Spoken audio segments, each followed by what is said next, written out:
Hello dear students, I hope you are doing well. आज का जो हमारा टॉपिक है वो है आर्टिकल 22। आर्टिकल 22 जो कि फंडामेंटल राइट्स का जो दूसरा फंडामेंटल राइट है, राइट टू फ्रीडम, उसका आखिरी आर्टिकल है।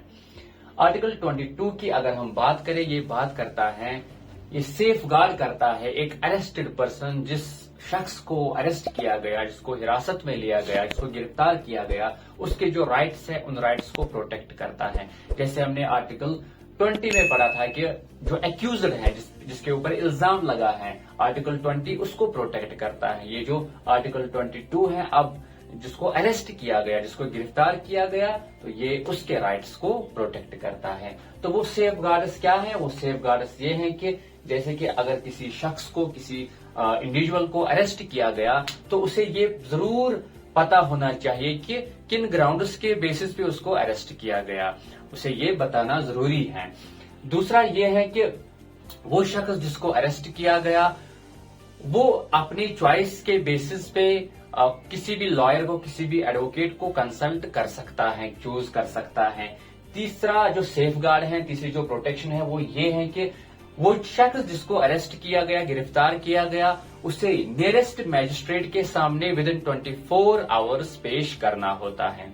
तो ये कुछ सेफ गार्ड्स थे जो आर्टिकल 22 एक इंडिविजुअल को प्रोवाइड करता है। इसमें कुछ एक्सेप्शंस हैं। वो एक्सेप्शंस ये हैं कि अगर वो शख्स जिसको अरेस्ट किया गया वो एनिमी एलियन है, यानी उस कंट्री से ताल्लुक रखता है जो कि एनिमी कंट्री है, तो उसको ये सेफ गार्ड्स नहीं मिलेगी, ये प्रोटेक्शंस नहीं मिलेगी। दूसरा, ये वो शख्स जिसको अरेस्ट किया गया प्रिवेंटिव डिटेंशन के तहत, जिसको प्रिवेंटिव डिटेंशन के तहत, इन लॉज के तहत अरेस्ट किया गया, उसको भी ये 3 सेफ गार्ड्स नहीं मिलेंगे।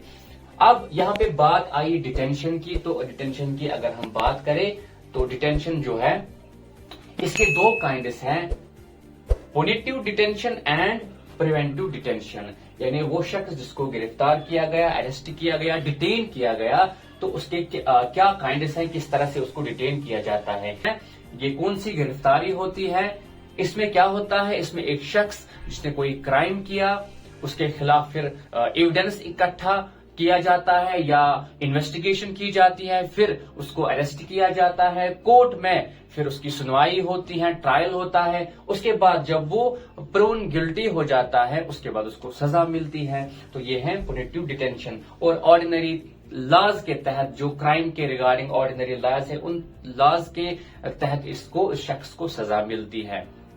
दूसरा जो डिटेंशन का जो टाइप है वो है प्रिवेंटिव डिटेंशन। प्रिवेंटिव डिटेंशन जो है, इसमें एक शख्स को इसलिए अरेस्ट नहीं किया जाता है कि उसको पनिश करना है ना, यहाँ पे एक शख्स को इसलिए अरेस्ट किया जाता है, डिटेन किया जाता है कि उसको क्राइम करने से रोकना है। अगर पुलिस को या एग्जीक्यूटिव को कोई भी इंफॉर्मेशन मिली है कि फ्यूचर में ये शख्स जो है ये कोई क्राइम करने वाला है, तो उसको पहले ही डिटेन किया जाता है। जैसे कि अगर ये जो ऐसा शख्स है जिसको इस प्रिवेंटिव डिटेंशन के तहत डिटेन किया जाए, तो उसे किन लॉज के बेसिस पे सजा मिलेगी? वो लॉज हैं प्रिवेंटिव डिटेंशन लॉज, जैसे NSA, नेशनल सिक्योरिटी एक्ट, जैसे कि टाडा,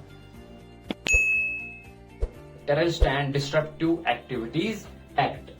तो ये कुछ पॉइंट्स थे आर्टिकल 22 के बारे में।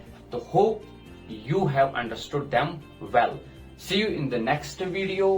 तब तक के लिए खुदा हाफिज।